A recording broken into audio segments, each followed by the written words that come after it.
The secret is to not succumb to our regrets, but to rise above them and then get on with things.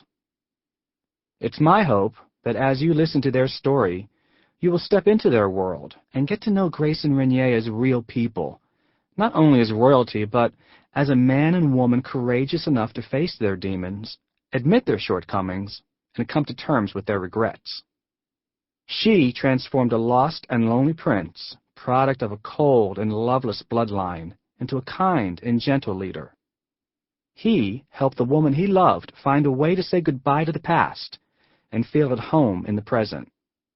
Together, they face the future, raising 3 children who will one day continue their dynasty. The story of Grace and Renier begins as many fairy tales do. 2 young people drawn to each other, unaware of what awaits them, filled only with hope for the future.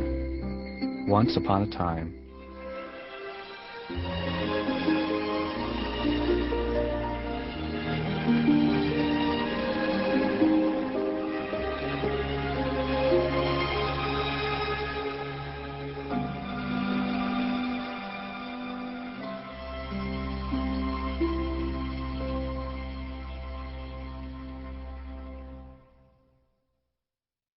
Grace Patricia Kelly was born in Philadelphia, Pennsylvania on November 12, 1929, the third of 4 children to John, better known as Jack, Brendan Kelly, and Margaret Major Kelly. Today, it is not difficult to come across Philadelphians who have fond memories and fascinating anecdotes about local legend Jack, recently described by a journalist in that city as one of the greatest characters in the history of the city of brotherly love. Over the course of his life, Jack, son of an immigrant farm boy from County Mayo, Ireland, promoted the myth that he had started out as a poor bricklayer, quit high school to help his parents and 9 siblings, started his own company, and then worked his way up the ladder of hard knocks until finally becoming a millionaire.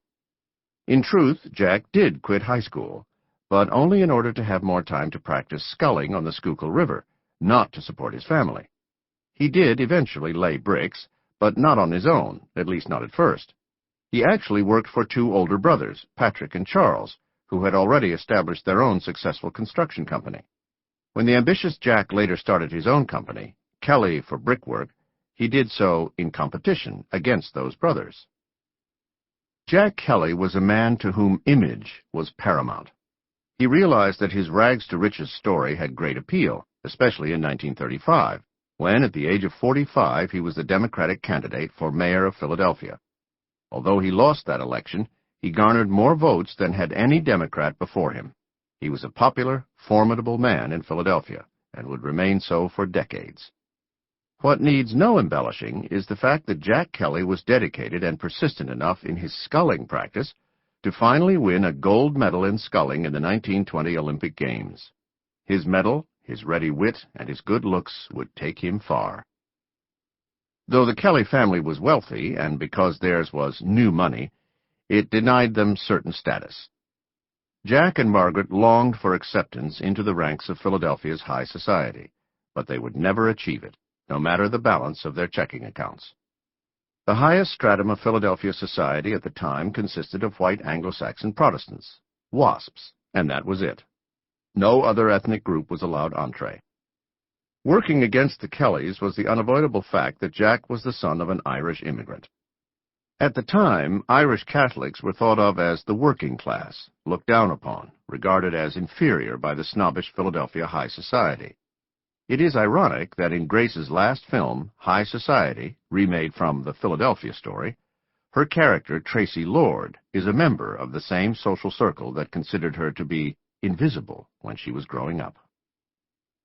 Though not accepted in the inner circle of Philadelphia society, Jack Kelly was a true bon vivant and raconteur, a man brimming with clever anecdotes, everyone's best friend, the life of any party.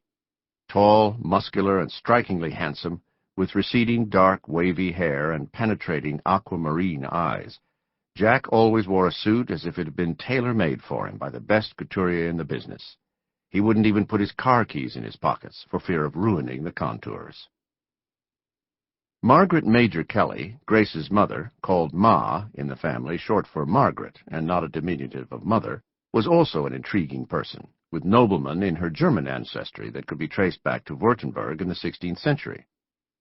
The Majors lived at Schloss Helmsdorf by Lake Constance before immigrating to Philadelphia. In 1914, when she was 14, Margaret met Jack Kelly at the Turngemeinde swimming pool, a German club located at Broad Street and Columbus Avenue in Philadelphia, while the two enjoyed a recreational swim. Jack, a member of the swim team at Turngemeinde, was 10 years Margaret's senior. Athletic, eye-catching, and full of life, the fair-haired Margaret held the distinction of becoming the first female athletic coach for co-eds to be hired at the University of Pennsylvania. Also a local swimming champion, she went on to teach athletics to students at the Women's Medical College. Margaret also enjoyed a modestly successful career as a model, though it was not a vocation to which she was devoted, preferring instead to set her sights on traditional family. To keep listening to this audiobook, I've left you a link in the description so you can do it, at no cost thanks to Audible's 30-day free trial.